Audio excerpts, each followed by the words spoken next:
DDC elections के first phase के लिए आज पोलिंग हुई और सबसे पहले कुपवारा टाइम्स की टीम काचामा की तरफ गई और वहां हमने ये देखने की कोशिश की क्या इतनी कड़ाके की ठंड में भी लोग वोट डालने के लिए आए। एब्रोगेशन आर्टिकल 370 के बाद पहली बार कोई इलेक्शन इस बार फिर से यहाँ पे हो रहा है जम्मू कश्मीर में डीडीसी के इलेक्शंस। और कुपवाड़ा ज़िला में 3 डीडीसी कॉन्स्टिट्यूंसीज़ का आज फर्स्ट फेज़ में इलेक्शन हो रहा है, यहाँ पोलिंग हो रही है। उनमें करना, क्रालापुरा और कलारूस है। इस वक्त मौजूद हूँ यूपीएस दरनाड़ में। ये दरनाड़ में पोलिंग स्टेशन है। यहाँ पे इस 8:50 पे हम यहाँ पे 148 वोट यहाँ पे हैं और 2 घंटे करीबन गुजरे। 7 बजे से पोलिंग शुरू है और यहाँ पे अभी तक सिर्फ 12 वोट्स पड़े।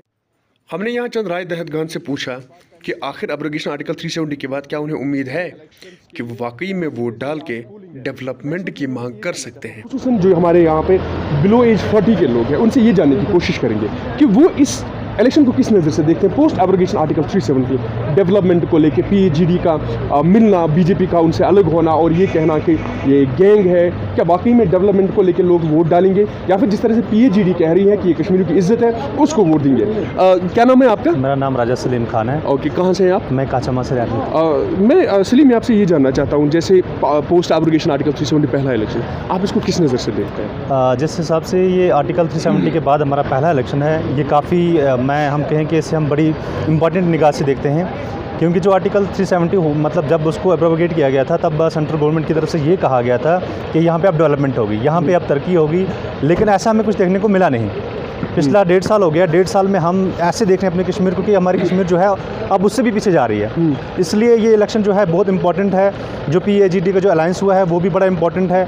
जो बीजेपी की पॉलिसीज़ हैं, जो वो अपने मतलब एक किस्म का हम कह सकते हैं कि वो एक रूल लोगों पे थोप रहे हैं, ना कि लोगों को वो दे रहे हैं, बल्कि उन पे ज़बरदस्ती वो डाल रहे हैं। इसलिए ये अलायंस हुआ है और हम ये लोग चाहते हैं, हम आपके इस चैनल से तमाम लोगों को मैसेज देना चाहते हैं कि इस बीजेपी से दूर रहें और यहाँ पे जितना हो सके अलायंस के कैंडिडेट्स को मतलब कामयाब करें। और जो ये चीज़ें कही गई हैं, जो वादे किए गए थे बीजेपी की तरफ से कि आर्टिकल 370 के बाद हम यहाँ पे डेवलपमेंट करेंगे, यहाँ पे तरक्की होगी, यहाँ पे नौकरियाँ मिलेंगे, हमें एज सच अभी ग्राउंड लेवल पे कुछ ऐसा देखने को अस्सलाम वालेकुम वरहमतुल्लाहि वबरकातुहू। जैसे आप देख सकते हैं मैं अपने पोलिंग बूथ पे आई हुई हूँ। यहाँ पे लोग आए हुए हैं और मुझे उम्मीद है कि लोग मेरे हक़ में यहाँ पर वोट देंगे इंशाअल्लाह रहमान। उसके आगे जो भी होगा मेरे हक़ में, जो भी फ़ैसला होगा अल्लाह की मदद से मुझे मंजूर होगा। सिक्योरिटी के भी कड़े इंतजाम थे। डिप्टी कमिश्नर कुपवाड़ा हर एक पुलिस स्टेशन पे गए। इसके अलावा पुलिस के आला अफसरान भी पूरी तरह से निगरानी रखे हुए थे। 10:16 में मैं इस वक्त यहाँ पे क्रालापुरा में मौजूद हूँ। यहाँ करीबन 2300 वोट है, 3 पोलिंग स्टेशन है यहाँ पे। लेकिन जिस तरह से वोटिंग का रुझान हम देख रहे हैं, अभी बहुत कम पोलिंग हुई है। क्रालापुरा ए में अभी तक सिर्फ 117 वोट पाल हुए हैं। करीबन यहाँ पे 800 वोट है और क्रालापुरा बी की भी यही हालत है। यहाँ पे अभी तक सिर्फ 101 वोट पाल हुए हैं 700 में और क्रालापुरा सी में 750 में सिर्फ 30 वोट जो है वो अभी तक पाल हुए हैं। देखना ये होगा क्योंकि सिर्फ 2 बजे तक पोलिंग होगी, 2 बजे पोलिंग जो है वो इख्तिताम पजीर होगी। तो देखना ये होगा कि इन बिटवीन जो ये 3 घंटे बच जाते हैं इनमें कितनी ज़्यादा पोलिंग यहाँ पे होगी। और इसमें खास ये कि इसी इलाके में क्रालापुरा में ही 2 कैंडिडेट वो इस मैदान में है, एक पीएचडी की कैंडिडेट है और एक इंडिपेंडेंट है। तो इसलिए इस ज़्यादा नज़रें जो हैं वो इस पोलिंग स्टेशन पर खुसूसन क्रालापुरा में है कि शायद यहाँ पर पोलिंग जो है वो ज़्यादा हो सकती है, क्योंकि यहाँ पर दोनों कैंडिडेट्स जो है वो इसी इलाके के पीएचडी कैंडिडेट और एक इंडिपेंडेंट कैंडिडेट होने की वजह से क्रालापुरा में एक लंबी कतार मौजूद। यहाँ पे मुकाबला एज सच कुछ नहीं हो रहा है, क्योंकि यहाँ पे जो सारे सपोर्ट्स हैं वो गुफ्तार के। क्रालापुरा के बाद हम लोग वादी लोलाब के कलारूस इलाके में गए।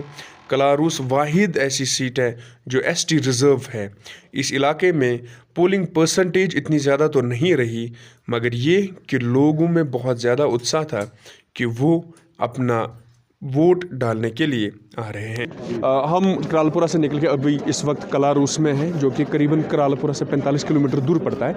और यहाँ पे हमने देखा यहाँ पे भी वोटिंग परसेंटेज उसी तरह से चल रही है। जैसे यहाँ पे एक पोलिंग स्टेशन जो है उसमें करीबन 650 वोटों में से सिर्फ 176 वोट जो है वो यहाँ पे पोल हुए हैं। और दूसरी जो यहाँ पे दूसरे पोलिंग स्टेशन है उसमें तादाद जो है वो ठीक है। आउट ऑफ 397 यहाँ पे 265 जो वोट्स है वो अभी तक पोल हुए हैं। कुल मिला के अगर हम देखें बहुत से जैसे हमने पहले करालपुरा में भी देखा कि पोलिंग की परसेंटेज जो है वो धीरे धीरे शायद बढ़ रही है, लेकिन अब तक हमने देखा 12:15 हो चुके हैं और यहाँ पे पोलिंग परसेंटेज जो है वो एक हल्के में इतनी ज़्यादा कम। सब आप PAGD कैंडिडेट है यहाँ पे, आपको लग रहा है कि लोग PAGD कैंडिडेट को ही वोट देंगे या फिर BJP जिस तरह से दावे कर रही है उनके हक में भी ये पोलिंग आज हो सकती है?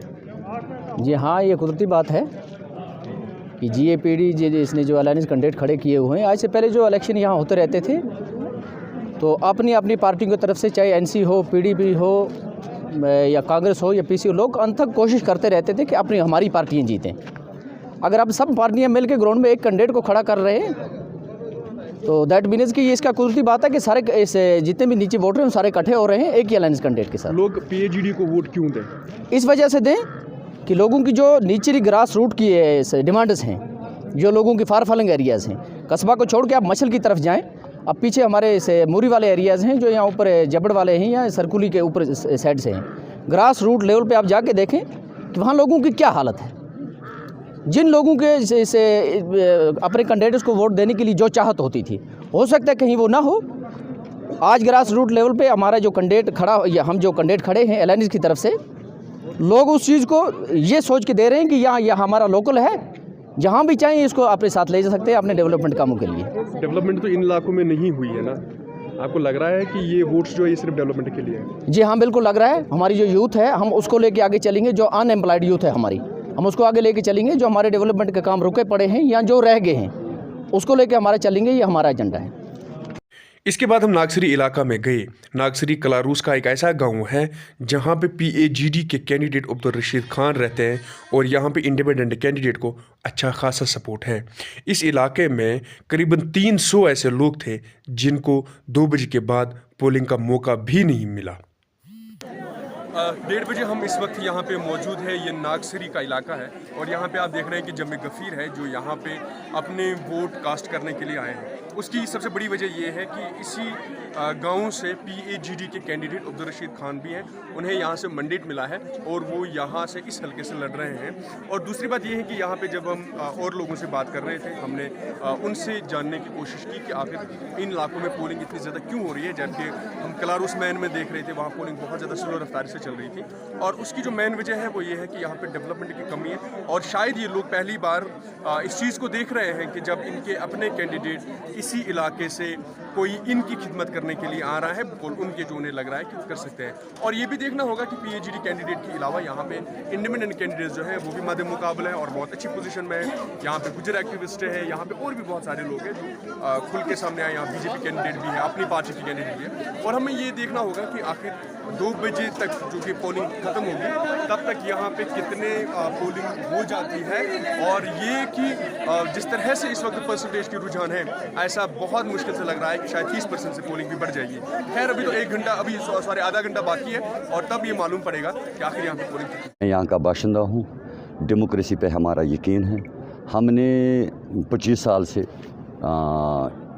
इलेक्शनों में हिस्सा लिया है। डेमोक्रेसी पे हमारा यकीन है, तो लिहाजा इलेक्शन में आज भी हम आज़ाद उम्मीदवार इंडिपेंडेंट कैंडिडेट को अपना सपोर्ट करते हैं। देखिए, ये असल में ये तो ST के लिए रिज़र्व सीट है। यहाँ एक ही कम्युनिटी के 6 के 6 हैं जो गुजर हैं, ये ST के लिए रिज़र्व है। अब रही माँ गुफ्कार अलायंस की, यहाँ अलायंस की, पीपल्स अलायंस का बात। देखिए, पीपल्स अलायंस को चाहिए था कि तमाम यहाँ के बाशूर लोगों से मशवरा करके फिर किसी कैंडिडेट को मैंडेट देना, तो उन्होंने नहीं कि वो तो हमारे तकदीर का फ़ैसला नहीं करेंगे। वही लोग तो रहे हैं सियासत में, उन्हीं का तो जो पिछला माजी है हमारा, सड़कें नहीं हैं, बिजली नहीं है, पानी नहीं है, सब कुछ है। लोग दर दर की ठोकरियाँ खाते हैं, वो डेमोक्रेसी में फ़ैसला नहीं करेंगे। इसलिए हमने इंडिपेंडेंट कैंडिडेट उठाया है, जो हमारा काम करेगा हम उसकी मदद करेंगे। क्या नाम है आपका? आप आज यहाँ पे वोट देने के लिए क्यों आए? सर हम इसीलिए आए, डेवलपमेंट का हमें थोड़ी प्रॉब्लम है सर। जैसे हमारी रोड है, बिजली है, पावर का मसला है, हेल्थ का मसला है, पानी का मसला है सर, सभी पेंडिंग है सर। इसी वजह से हम यहाँ पे वोट देंगे। PAGD की कैंडिडेट है और यहाँ पे मद्दे मुकाबले में आज़ाद उम्मीदवार भी है, BJP भी है और अपनी पार्टी भी है। आपको क्या लग रहा है कि लोग यहाँ पे ज़्यादातर सपोर्ट किनको कर रहे हैं? इंशाल्लाह रहमान, जैसे हमारा अलायंस ने हमें मैंडेट दी हुई है, अलायंस ने जिस कैंडिडेट को मैंडेट दी हुई है, इंशाल्लाह रहमान मुझे लग रहा है वो भारी अक्सरियत से यहाँ से कामयाब होगा।